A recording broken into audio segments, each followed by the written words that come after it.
Hey guys, tonight we will peel back the velvet curtain of history, stepping into a dark space where earthly power meets a hidden curse, exploring the final days and the chilling death of Elizabeth I, the Great Virgin Queen.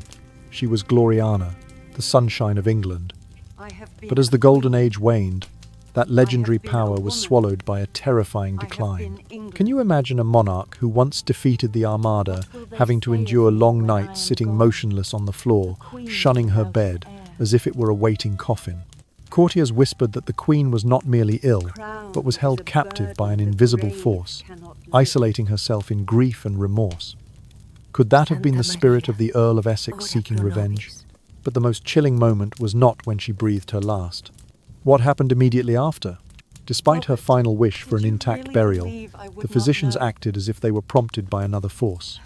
The Queen's body was dissected, her heart severed and interred separately. Was this a desperate attempt to prevent her spirit from returning? And could that be the reason why, as the heavy lead-lined coffin was carried away, a shocking, ghostly explosion rang out? Legend says it was Gloriana's final wrath, causing her remains to burst open like a curse upon those who violated her will. Tonight, we will listen to the whispers from the earth, exploring grim secrets that even historians are hesitant to approach. So, before you get comfortable, take a moment to like the video and subscribe, but only if you genuinely enjoy what I do here. Let me know where you are watching from and what time it is. Now, dim the lights, maybe turn on a fan for that soft background hum, and let's ease into tonight's journey together. Queen Elizabeth I ascended the throne on the 17th of November in 1558, becoming the final sovereign of the Tudor dynasty and reigning for more than 44 years. Her tenure has long been labelled England's Golden Age, a period marked by military triumphs and a flourishing of the arts that would echo through history. In 1588, Elizabeth personally oversaw England's naval forces as they repelled the Spanish Armada, the most feared maritime fleet of the era, thereby safeguarding England's shores and bolstering national pride. That decisive victory not only cemented her reputation as a formidable leader, but also inspired generations of Englishmen and women who saw in her triumph a reflection of their own resilience and unity. As a patron of literature and drama, Elizabeth fostered a cultural renaissance. Under her auspices, playwrights such as William Shakespeare, Christopher Marlowe, and Ben Jonson produced works that would come to define English literature. These plays and poems imbued with optimism, a thirst for exploration, and deep respect for English identity have endured nearly 5 centuries and continue to captivate audiences around the world. Her court became a magnet for poets, musicians, and scholars, creating an environment in which creativity thrived and cultural exchange blossomed. Yet, for all the splendor of her court and the grandeur of her public persona, often encapsulated in the epithet Gloriana, a symbol of radiant, invincible power, Elizabeth remained profoundly human. She exhibited moments of steely resolve, yet she could be vulnerable and isolated. Throughout her reign, she navigated a labyrinth of political plots, assassination attempts, and power struggles within her own council. The religious turmoil between Catholics and Protestants cast long shadows over her policies, requiring a careful balancing act to maintain stability. Her choice never to marry, and thus produce no direct heir, has been attributed to her fierce commitment to personal autonomy, an acute awareness of the political risks of marriage, and possibly complex affections for certain courtiers. This decision, however, left the question of succession perpetually unresolved, a weight she bore alongside the burdens of sovereignty. By the turn of the 17th century, age and infirmity began to overtake the queen whose reputation had once shone so brightly. Elizabeth was born in 1533, and by 1562 she was 69 years old, an extraordinary lifespan for the 16th century. Chronic ailments plagued her later years. Arthritis stiffened her joints, and repeated bouts of illness eroded her vitality. The rudimentary medical treatments of the day, bleeding, purgatives, and exotic potions offered scant relief, and often did more harm than good. No longer able to conceal her frailty behind the elaborate gowns and pearl-studded ruffs that had once defined her image, she found even the iconic white lead makeup insufficient to mask the toll of time. In her final months, those who observed her closely noted a transformation. Elizabeth's once plump cheeks grew hollow, and her posture slumped with the weight of years. Her once vibrant auburn hair, powdered to a delicate white hue, appeared thinner, revealing a pallid complexion that spoke of waning strength.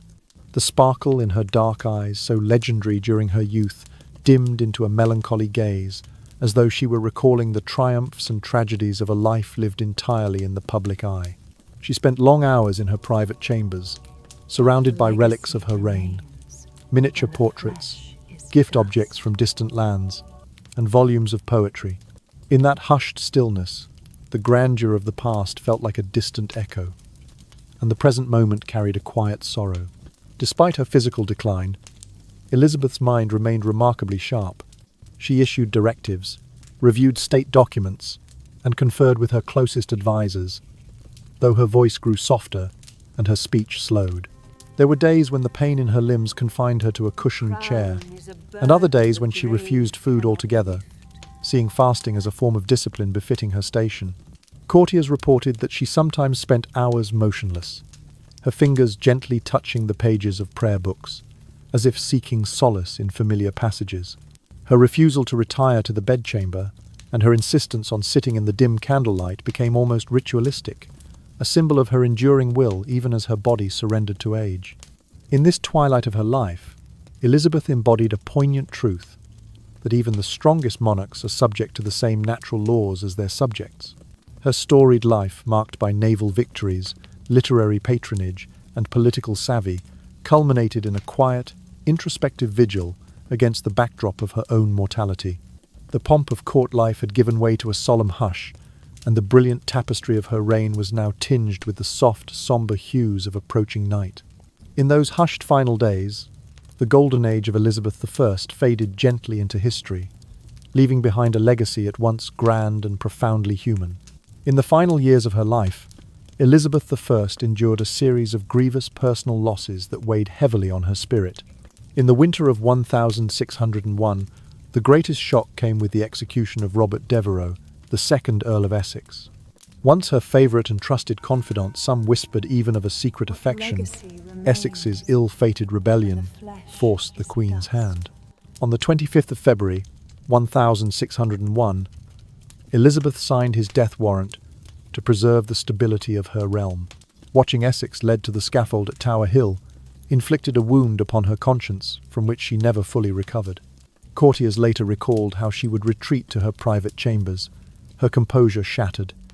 Tears would fall silently down her cheeks, and a deep melancholy would settle upon her face for weeks on end.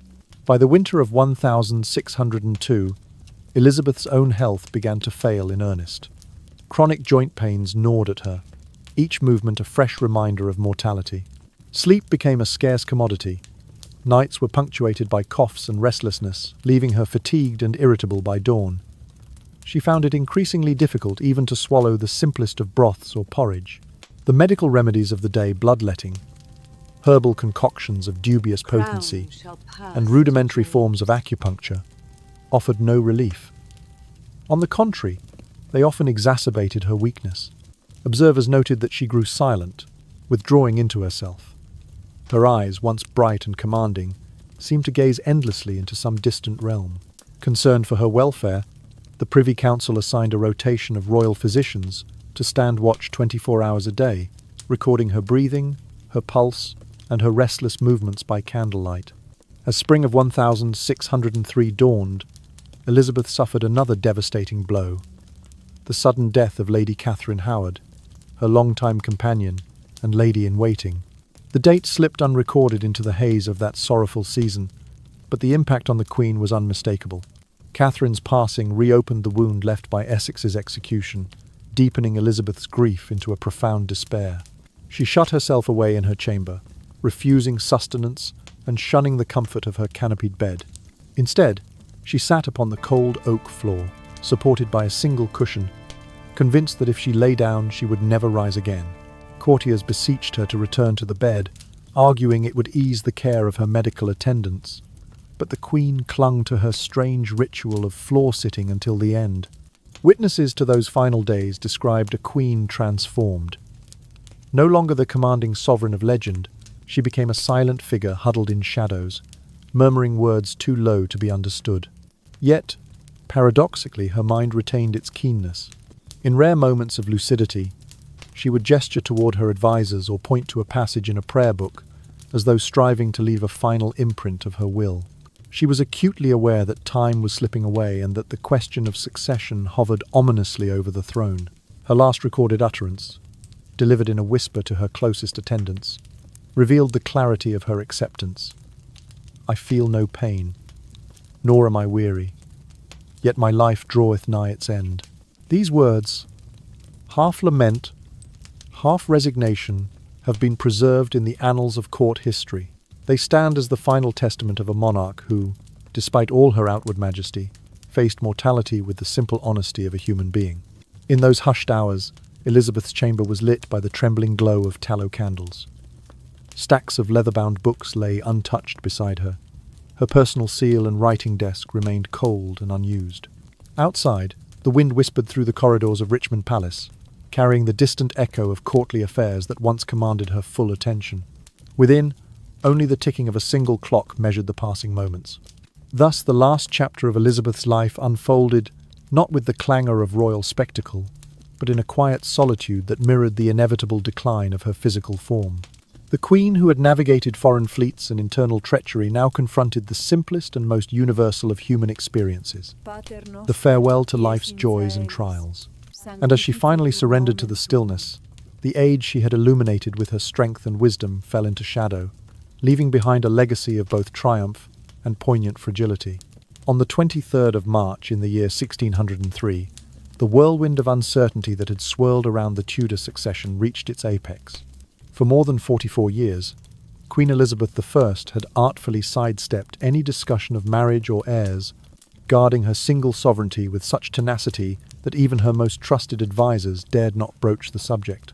They feared that naming a successor would expose her to intrigue, embolden rival factions, and upend the delicate balance of power she had so carefully maintained. Yet, as the last light of her life flickered, the very stability of England teetered on the brink of chaos. Whispers of civil war began to stir. Noble houses, once bound by loyalty, now contemplated seizing the crown through force. It was this spectre of internecine bloodshed that drove the Privy Council to urgent action. Summoned into Elizabeth's chamber, the highest-ranking courtiers and statesmen pressed her for clarity. She lay upon cushions, pale and weakened, her once fiery spirit dimmed by months of failing health. They pleaded for a word, a gesture, anything that could guide the nation's path forward. Speech eluded her, but Elizabeth possessed a sharpness of mind that death could not erase.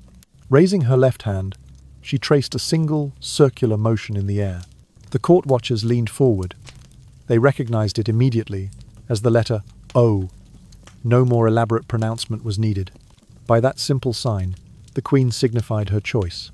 James VI of Scotland, the sole surviving child of Mary, Queen of Scots. James had been born in the year 1566, making him 37 years old at the time of Elizabeth's final gesture. In him, the bloodline of Tudor and Stuart converged. Elizabeth's selection of James was profoundly strategic.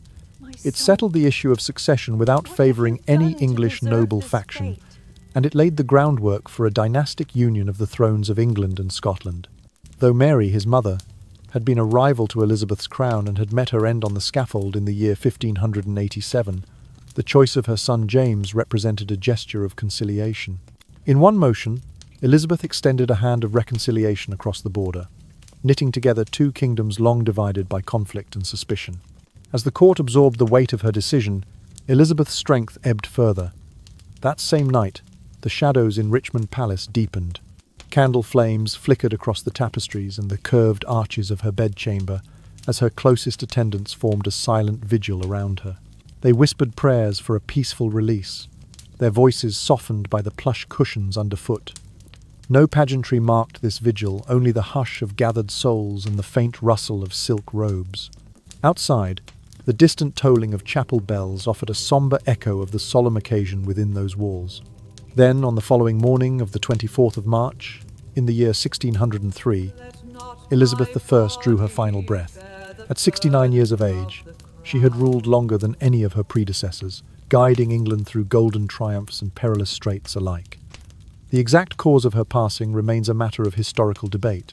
Some authorities attribute her demise to a severe attack of pneumonia, possibly exacerbated by the damp chill of late winter. Others suspect lead poisoning from the white lead makeup she used for decades, which may have inflicted cumulative damage on her organs. A third school of thought holds that her advanced age alone, coupled with relentless physical and emotional strain, proved sufficient to extinguish her life's spark.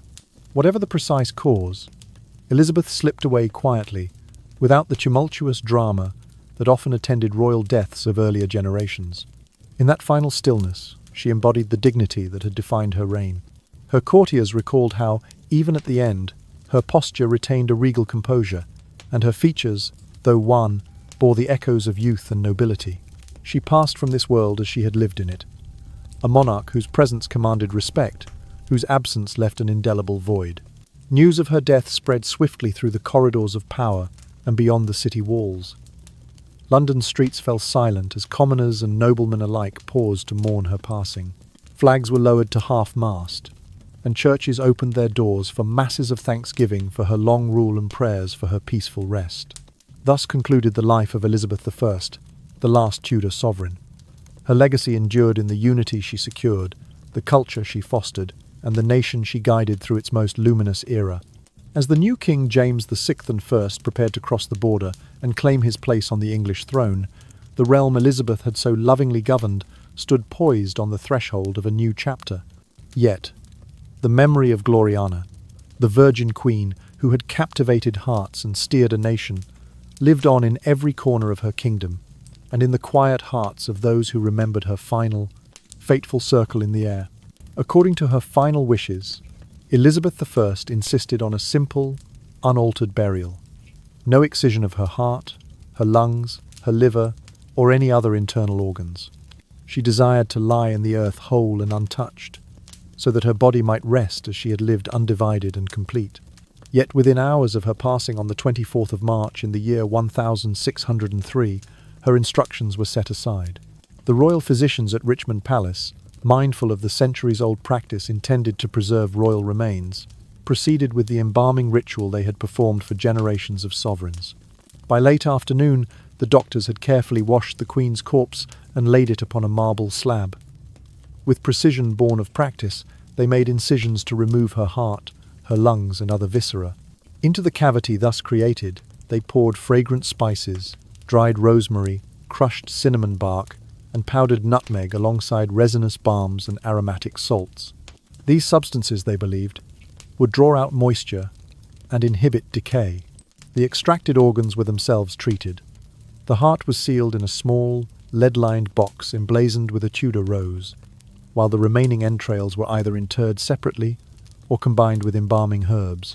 Their aim was to secure the Queen's reputation in posterity, ensuring that her corporeal form might endure for the curiosity and reverence of future generations.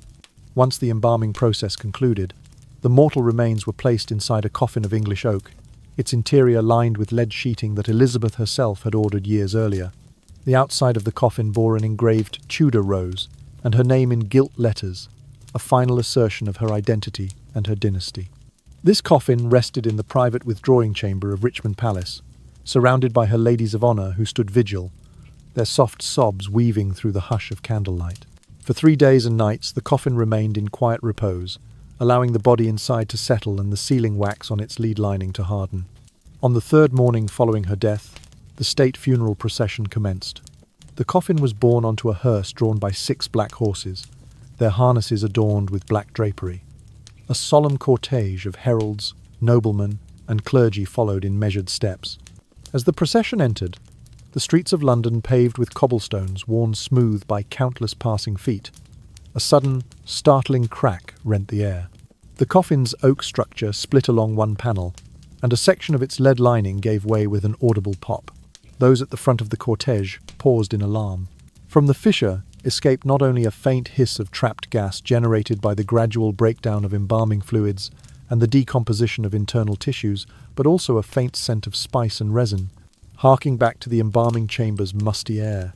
Several attendants later recounted that the silk cerecloth wrappings burst outward, revealing a glimpse of the Queen's visage once more clothed in her regal attire. though now draped in the silent mystery of death. Quickly, the royal undertakers and attendants moved to seal the breach. They hammered additional iron bands around the coffin, reinforcing its weakened panels. They tightened the lead lining with heated tools, pressing it back into place. All the while, the procession stood hushed and reverent, as though unwilling to disturb the solemnity of the moment. Had the physicians not removed the internal organs, it is likely that the gas pressure would have built to an even more dramatic rupture, perhaps shattering the coffin completely, they would later speculate. Once repairs were completed, the hearse continued its journey through the heart of the city.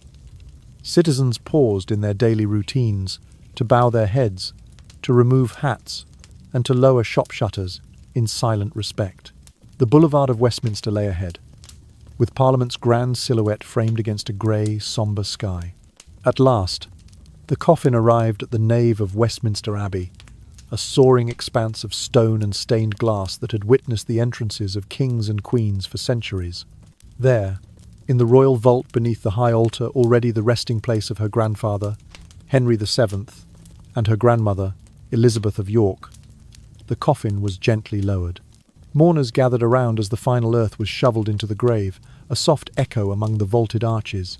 Decades later, as the Stuarts ascended fully to the English throne, Elizabeth's remains were transferred once more. Under a newly erected monument commissioned in the mid-18th century, her coffin was reinterred beneath an elaborate tomb featuring a life-size effigy in white marble. The monument's plinth bore an inscription commemorating her reign of more than 44 years, a tribute to the golden age she had reigned, and a testament to her enduring legacy. And so, in that hallowed crypt, Elizabeth I, the Virgin Queen, the last of the Tudors, rests complete at last, her body reunited in death with the dignity she carried in life. The echoes of the crack that split her coffin remain a whispered footnote in history, a reminder of the rites and rituals that seek to defy time, even as time itself marches inexorably onward. The ordeal of Elizabeth I's post-mortem treatment, carried out against her express wishes, has echoed through centuries as a stark example of the tension between individual will and political expedience. In the early 17th century, the prevailing belief among ruling elites was that a royal body must be preserved, not merely as a matter of personal dignity, but as a testament to dynastic continuity and regal majesty. Thus, even though Elizabeth had requested an intact interment with no removal of her heart, lungs, or liver, her physicians and ministers at Richmond Palace swiftly overrode that command. Their decision to embalm and dissect her remains served a higher purpose in their eyes: to immortalize the Tudor monarchy's power by creating an embalmed corpse that could withstand the ravages of time and remind future generations of the kingdom's grandeur. This act of forced embalming and evisceration underscored the often ruthless pragmatism of early Stuart England. The monarchy's need to project unbroken authority trumped any personal sentiment or private request from a deceased sovereign. In practical terms, the removal of internal organs and their substitution with preserving spices promised a body that, in theory, might lie free from decay for centuries.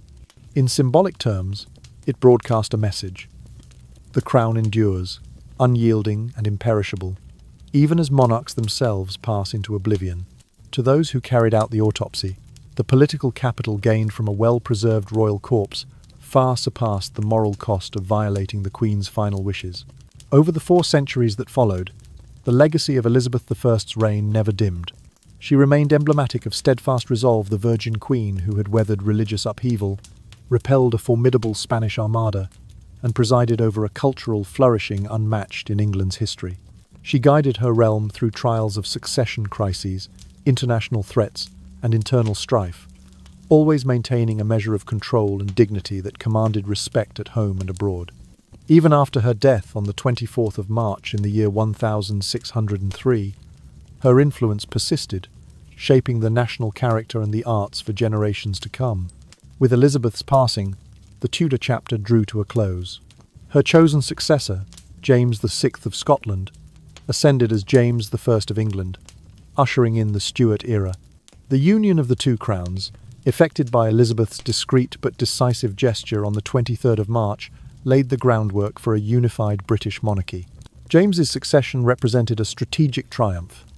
It averted potential conflict among English claimants and forged a personal union with Scotland, thereby extending the island realm from the Firth of Forth to the southern reaches of Cornwall.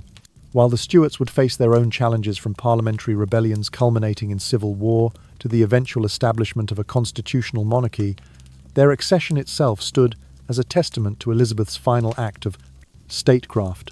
Her reign's legacy was not confined to the annals of Tudor history. It permeated the fabric of Stuart policy and identity. The cultural patronage she had championed found new patrons in James and his court, and the artistic, literary and architectural projects begun under Elizabeth continued to grow, shaping an emerging British national culture. Yet, the dissection of her body, accompanied by rumours of a startling crack in her lead-lined coffin during the funeral procession, remains one of the more macabre footnotes in her story. Those details, whispered over the centuries, invite reflection on the paradox of immortalising a monarch's physical form, while acknowledging the inevitable decay of all earthly things. It is a paradox that resonates with a quiet melancholy. A sovereign who governed with wisdom and strength, now laid bare for the sake of political theatre and dynastic myth. Today, Elizabeth's tomb in Westminster Abbey stands as both a monument to her reign and a reminder of her final indignity. Visitors gaze upon the effigy carved from white marble, marvelling at the lifelike features of a queen who, in life and death, captured the imagination of her subjects. Inscribed at the base of her monument are words that evoke the duality of her legacy: a leader resolute in power, and a woman vulnerable before the inexorable passage of time. In the stillness of that hallowed space, one can almost hear the echo of candle flames and the soft footfalls of mourners from 4 centuries past. The weight of her story, a story of glory and betrayal, of a beloved queen's final command ignored in the name of royal permanence, lingers in the air. As the centuries roll onward, the memorial to Elizabeth I endures, a fragile testament to human ambition and the fragile boundary between life's final sleep and the lasting memory that succeeds it. On the afternoon of the 24th of March in the year 1603, mere hours after Queen Elizabeth I drew her final breath, the royal physicians of Richmond Palace set about a solemn but decisive task. Though the late monarch had expressly requested to be buried whole without incision or removal of her heart, lungs, liver, or other internal organs, the established ritual of royal embalming was deemed too important to forsake. With heavy hands, the physicians washed the Queen's body in warm water, infused with vinegar to cleanse the skin and slow the onset of decay. Then, in accordance with centuries-old custom, they made precise incisions along the abdomen and through the lower chest, carefully removing the viscera. Her heart, her lungs, her liver, and the coils of her intestines. These organs, now cold and lifeless, were sealed away or treated separately. Her heart was placed, in keeping with ancient precedent, into a small, lead-lined casket inscribed with her name and the Tudor rose. Legend would later claim that this heart box was destined for a remote chapel on the royal estates, an out-of-the-way sanctuary where only a few devout attendants would tend to it, preserving its secrecy and sanctity. Yet in truth, over the centuries that followed, the box never left Westminster. Archaeologists rediscovered it positioned intimately beside the Queen's coffin, its lead seals still unbroken after more than 400 years. Meanwhile, her other defunct organs were laid aside to be interred or placed in smaller containers together with the very spices intended for the Queen's preservation. Into the hollowed cavity of her torso, the physicians poured a powdered blend of cinnamon bark, crushed nutmeg kernels, dried coriander seeds, sprigs of withered rosemary, and strips of sun-dried orange peel. These aromatic agents were believed to draw out moisture and mask the pungent odours of decomposition. Finally, the open wounds were sewn closed with coarse linen thread, leaving behind noticeable sutures that tracked the shape of the incisions. Next, the Queen's once-living form was gently lowered into a massive oak coffin of her own, choosing a coffin clad within and without in lead sheets to inhibit moisture, its surface carved with the heraldic emblem of the Tudor rose, and gilded inscriptions of her royal titles. Ornate iron bands crisscrossed the coffin's length, reinforcing the structure against the weight of centuries. Elizabeth had ordered years before that this coffin be fitted with a hinged lid, secured by heavy brass locks and bearing her personal seal. It was the ultimate statement of her enduring authority, a final vessel befitting her station. For 3 days and nights the coffin lay in state within the great hall of Richmond Palace. Sconces of tallow candles lined the walls, casting flickering shadows upon the assembled courtiers and ladies in waiting. Soft sobs and hushed prayers wove through the chamber air as the Queen's attendants kept a ceaseless vigil. Outside the hall, common citizens paused in their routines to bow their heads in tribute as the palace gates swung open and closed. On the dawn of the 27th of March, the funeral procession set forth for Westminster Abbey. Black-cloaked carriages and horse-drawn hearses wound their way along the cobbled streets of London, flanked by silent crowds. Yet as the cortege reached Temple Bar, an unexpected calamity occurred. With a sudden rattling crack, the noise akin to distant thunder, the leaden coffin split along one seam. A thin plume of mist, laced with the scent of spices, hissed outward. The oak panel fractured, and the surrounding iron bands groaned under the pressure. Witnesses later recounted that, for a heartbeat, the silk cerecloth that had wrapped the Queen's body billowed through the breach. The scene was at once macabre and mesmerizing, a cloud of pale vapours drifting into the grey morning air, carrying with it the poignant aroma of cloves and cinnamon. Those at the front of the procession recoiled in shock, while attendants scrambled to staunch the leak. With solemn urgency, they hammered fresh iron straps across the weakened panels and sealed the seam with molten lead, restoring the coffin's integrity. Scholars have since explained that the imbalance between the gases generated by the mummified tissues and the airtight seals of the coffin created a pressure cooker effect. Had the organs remained intact, those gases might have built to an even more violent eruption. Instead, the controlled but startling fracture offered a dramatic reminder of the tenuous boundary between life and death and the perils of defying natural processes for the sake of regal spectacle. Once the repairs were complete, the cortege resumed its slow advance, the coffin now reinforced but forever marked by its brief, eerie unsealing. As the procession passed through Street, Paul's Churchyard and along the Strand, Londoners observed a reverent hush, as if collectively exhaling after a shared fright. At last, beneath the soaring arches of Westminster Abbey, the Queen's coffin was laid to rest in the royal vault alongside her forebears Henry VII and Elizabeth of York. Dirt was shoveled onto the lead-lined lid, and a final toll of the abbey bells reverberated through the nave. In the centuries that followed, the story of that fateful crack became part of the lore surrounding Elizabeth's burial. Poets and tragedians evoked the moment as symbolic. Even in death, the Virgin Queen's presence could not be contained, her spirit briefly forcing open her earthly shell in one last, uncanny testament to her indomitable will. And so the tale passed into history, a hushed legend borne on the wind through corridors of stone and echoing still in the quiet chambers of Westminster Abbey.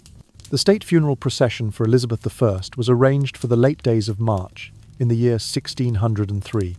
On the 27th of March, bowing to the demands of ceremony and custom, a cortege moved slowly from Richmond Palace toward Westminster Abbey. Coaches draped in heavy black cloth and heraldic banners rolled forth, followed by footmen in mourning livery and a retinue of high officers bearing the Queen's ceremonial regalia. The oak coffin, sturdy and lead-lined, rested on a low, ornate hearse drawn by 6 coal-black horses, their harnesses glinting beneath the grey spring sky. In theory, it was to be a sober, uninterrupted journey across the River Thames and through London's winding lanes, an opportunity for the populace to pay respects in quiet dignity. Yet, as the procession passed over the cobblestones near Temple Bar, a sudden, sharp crack split the hush. It was not the roar of musketry nor the thunder of cannon, but rather the sharp report of the coffin itself fracturing from within.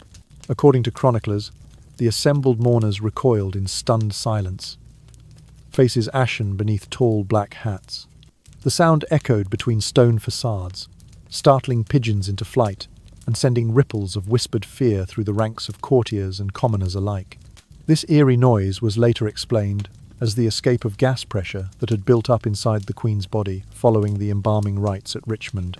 Over the course of several days, the spices and resins packed into her hollowed torso cinnamon bark, crushed nutmeg, powdered clove, dried rosemary sprigs, and orange peel had generated volatile vapours. When the hearse jolted over uneven stones, the airtight seals of the lead lining could no longer contain the expanding gas. It forced its way through tiny seams and forced open a crack in the coffin's panelling. Witnesses described a fleeting glimpse of pale mist escaping into the damp morning air, carrying a heady scent of exotic spices. A few attendants, caught in that moment, drew stumbling breaths of the pungent aroma before instinctively turning away. In whispered reverence, they later confessed that, had the body remained intact, the pressure might have culminated in a far more violent rupture, perhaps shattering the coffin and spilling its contents upon the streets of London. Without hesitation, the procession halted. Under the watchful gaze of bishops and privy councillors, the royal undertakers and their assistants knelt beside the coffin. By lamplight and torch, they jammed oak wedges into the fissure, hammered iron straps across the weakened planks, and resealed the seam with fresh lead solder. Each hammer blow rang out like a knell, drawing sympathetic murmurs and the occasional sniffle from those assembled. Once the repairs held firm, the hearse was remounted, and the black horses set slowly forward again. The cortege continued along Fleet Street and the Strand, passing silent crowds who gazed with a mixture of sorrow and awe. Shopkeepers paused in their trades, removing fashionable hoods or shuttering windows as the funeral train filed past. Even the great halls of the Inns of Court fell quiet in homage to the late Queen. At length, the procession reached the west front of Westminster Abbey. Within the soaring Gothic arches, the coffin was borne down into the dim royal vault beneath the high altar, a subterranean chamber reserved for monarchs of England. The fissure, hastily repaired on the streets above, lay hidden within the sealed sepulchre.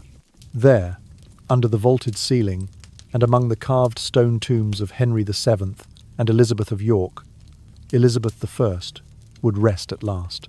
Over the vault, workmen erected a dignified alabaster monument atop a stone plinth, its front decorated with a delicately carved effigy of the Queen in regal robes and crown.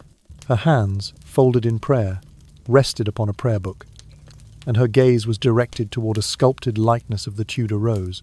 Supported by pilasters flanking either side, the monument bore an inscription in gilt letters: Elisabetha Dei Gratia, Angitoli Franxi, et Hibernigicorde Regina, and beneath, an English translation that commemorated her reign of more than 44 years. The hush that settled over the abbey was profound. Royal banquets and courtly entertainments were suspended indefinitely, invitations left unclaimed, and gilded hallways left empty. Music lifted no longer any festive strains.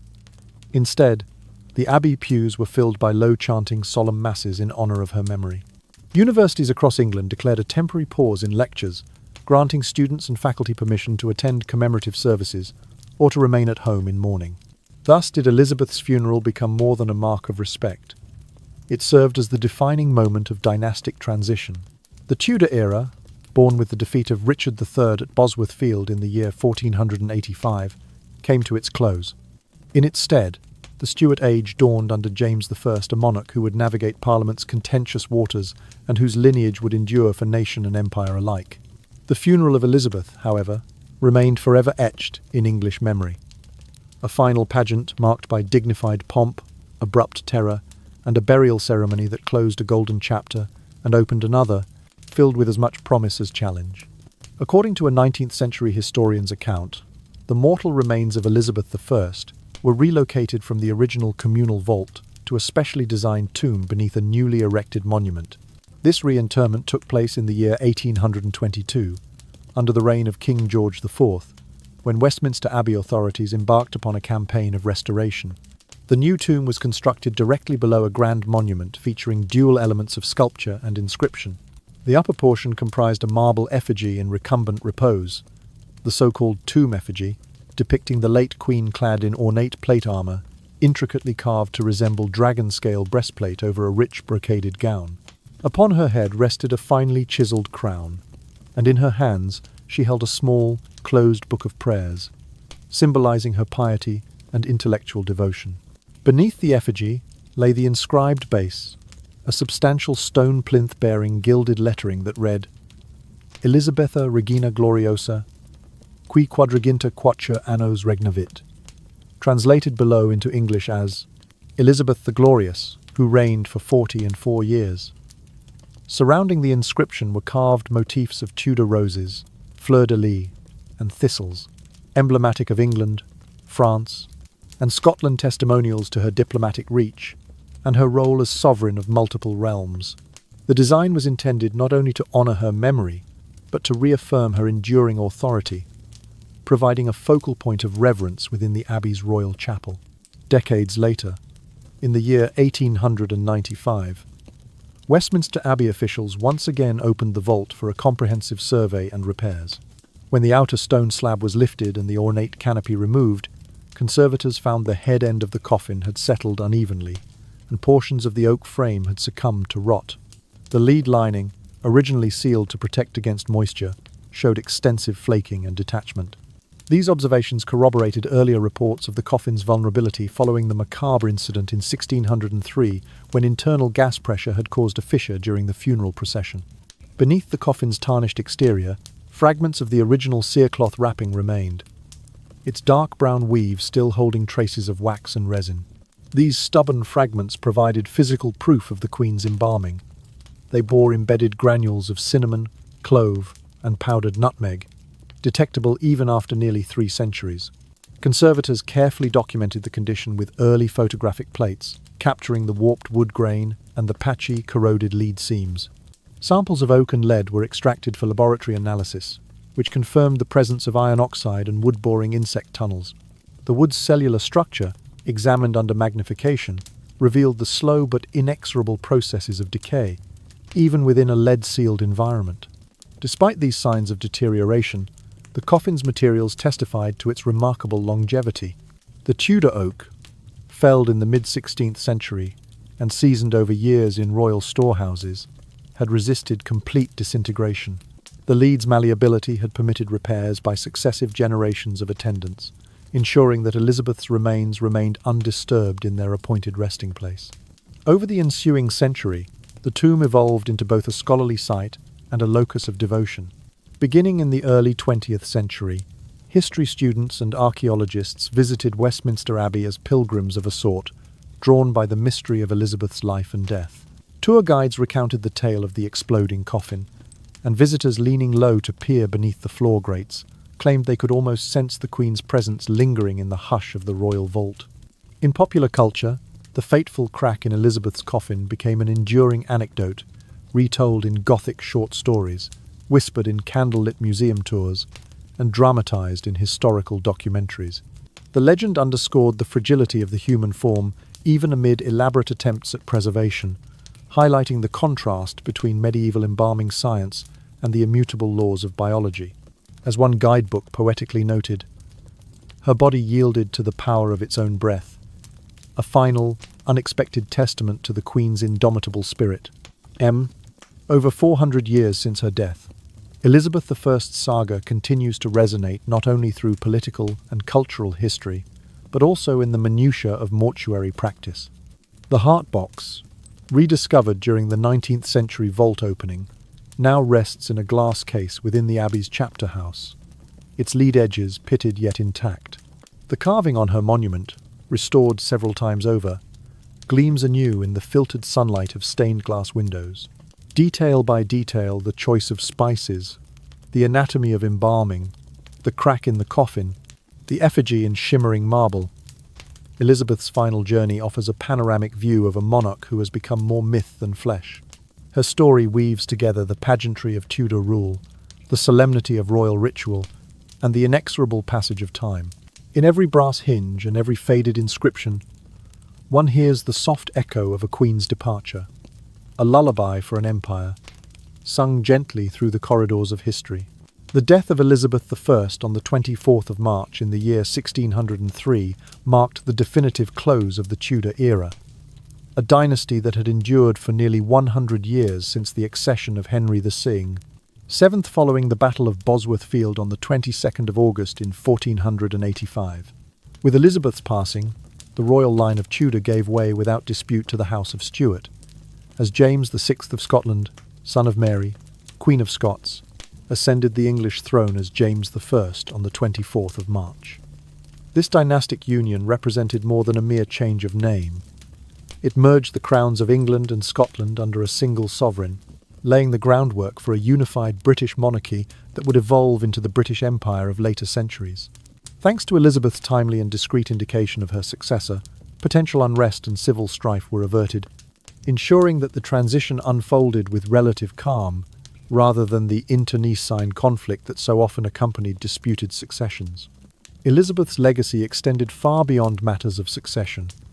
Her approach to religion set a model of moderation and tolerance. Having navigated the churning waters of the Reformation, she firmly upheld the Church of England while allowing a degree of private worship for differing Protestant sects. This delicate balance helped to mitigate the ferocious sectarian violence that had ravaged other European kingdoms. Under her reign, England avoided the wholesale persecutions that characterized the French Wars of Religion and the Spanish Inquisition. On the diplomatic front, Elizabeth skillfully maintained peace with France and the Dutch Republic, negotiating trade agreements that bolstered the English economy. Merchants of London and Bristol sailed to distant ports, trading woolen cloth and tin for wines, spices and silks, thereby establishing the commercial networks that would underpin England's emergence as a maritime power. Culturally, the Elizabethan age remains celebrated as a golden era of literature and drama. The Queen's own patronage fostered the creation of some of the most enduring works in the English language. William Shakespeare's plays, first performed at the Globe Theatre from the year 1599 onward, explored the depths of human nature and the complexities of statecraft. Christopher Marlowe's tragedies and Ben Jonson's satirical comedies further enriched the theatrical landscape. Poetry flourished as well, with Edmund Spenser's epic The Faerie Queene, published in 1589, becoming a textbook of allegory and moral instruction. These artistic achievements resonated across Europe, influencing literati and playwrights for centuries, and remained cornerstones of world literature. Many scholars attribute Elizabeth's success to her formidable leadership skills, her unwavering independence, and her strategic foresight. In an age when marriage alliances formed the bedrock of monarchical power, her conscious refusal to wed, often referred to as her Virgin Queen stance, was a bold and controversial decision. By foregoing marriage, she avoided entangling England in the dynastic conflicts of foreign courts and retained sole sovereignty. This choice prevented the influence of a powerful consort and ensured that no rival house could claim ascendancy through marital ties. It required remarkable political acumen to navigate the ceaseless court rumours and international expectations that such a stance provoked. Yet Elizabeth managed to convert her unmarried status into a symbol of regal authority and personal autonomy. Despite her formidable reputation, Elizabeth in her final days revealed a deeply human side that softened her image of unassailable majesty. Those who tended her bedchamber during the winter of 1602 observed her growing physical frailty. Her limbs ached with arthritis. Her appetite waned until she accepted little more than broth sweetened with honey. She refused the soft canopy of her state bed, choosing instead to sit on the cold floor with only a cushion for support, convinced that reclining might signal her surrender to death. Lady Catherine Howard's passing in the early spring of 1603 weighed heavily on her spirit, prompting moments of silent reflection in which she seemed to commune with memories of both triumph and tragedy. In these intimate, hushed moments so different from the roaring Tudor banquets and the thunder of cannon salutes, Elizabeth appeared not merely as the Virgin Queen, but as a woman of flesh and blood, subject to the same fears and frailties as any mortal. She whispered her final words to her ladies. "I feel no pain, nor am I weary, but my life doth ebb like the tide." Those words, recorded by attendants who dared not question her solemn clarity, serve as a poignant reminder that for all her political brilliance and ceremonial grandeur, Elizabeth's reign concluded with the quiet departure of a human soul. Thus, the story of Elizabeth I's death and succession stands as a testament to the dual nature of monarchy, the projection of unyielding power, and the deeply personal journey of a life's end. Her reign closed the tumultuous chapter of the Tudors, opened a new page under the Stuarts, and left a legacy woven from the threads of religious moderation, diplomatic skill, cultural patronage, and resolute individuality.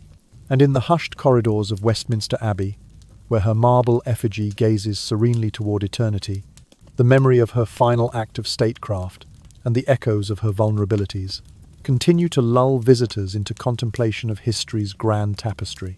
And so, as the candlelight in Westminster Abbey softens into gentle pools of amber glow, we can allow the story of Elizabeth's final journey to drift away like a delicate sigh upon the evening air. Imagine the ancient stones, worn smooth by centuries of whispered prayers, cradling the memories of a queen who ruled with both steel and compassion. Her life, a tapestry woven from triumph and vulnerability. Picture now the hush that settles after the last mournful bell has tolled. A hush so deep it seems to fold around you like a warm, downy blanket, inviting every troubled thought to soften and release. In those closing moments, when the marble effigy's stillness meets the softness of your own breath, remember the gentle courage Elizabeth displayed, her steady hand in times of crisis, her open heart toward art and learning, and her steadfast refusal to relinquish her voice, even when the world called for compromise. Her story reminds us that true leadership often rests not in grand declarations or sweeping victories alone, but also in the quiet resolve to remain true to oneself, even as the tides of history swirl relentlessly on every shore. As the final image of a lone oak coffin sliding into its ancient vault fades from view, let your mind drift to simpler visions. The rustle of rose petals in an English garden at dawn, the soft hum of bees gathering nectar in summer light, or the distant lilt of a lute echoing through tapestried halls. These gentle reflections carry within them the essence of Elizabeth's legacy, a legacy not measured only by crowns worn or battles won, but by the beauty she nurtured in her realm and the spirit of resilience she inspired in every subject under her care. Now, allow your heartbeat to synchronize with the rhythmic whisper of a slow, calming breeze, as though the very air remembers the hush of Richmond's corridors and the lull of the Queen's final vigil. Notice how each exhale softens the edges of your thoughts, and each inhalation invites a gentle peace to fill the spaces within. The grand monuments and storied effigies may stand silent in the hallowed quiet, but the true monument lives on in the comforting knowledge that even the greatest among us must one day yield to rest. And so, as we close this chapter together, know that the message you carry is one of grace under pressure, of kindness extended through art and policy, and of the enduring strength that arises from embracing both power and humility. Let that truth settle into your heart like a soothing balm, calming the stirrings of the day and guiding you gently toward the restful realm of dreams. Sleep now, dear listener, under starlit skies and the soft consolation of history's embrace. Dream of gardens where Tudor roses bloom eternally, of candlelit chambers echoing with quiet laughter, and of monarchs who, in their final hours, found solace in stillness. And when you awaken, return to us once more, for there are many more stories waiting in the wings, ready to unfold their wonders before your eyes. Good night, and sleep well. Subscribe now, so that you may join us again for the most stirring tales, the most tranquil journeys, and the very best moments our channel has to offer, whispered here, in the gentle hush of memory and the promise of a new dawn.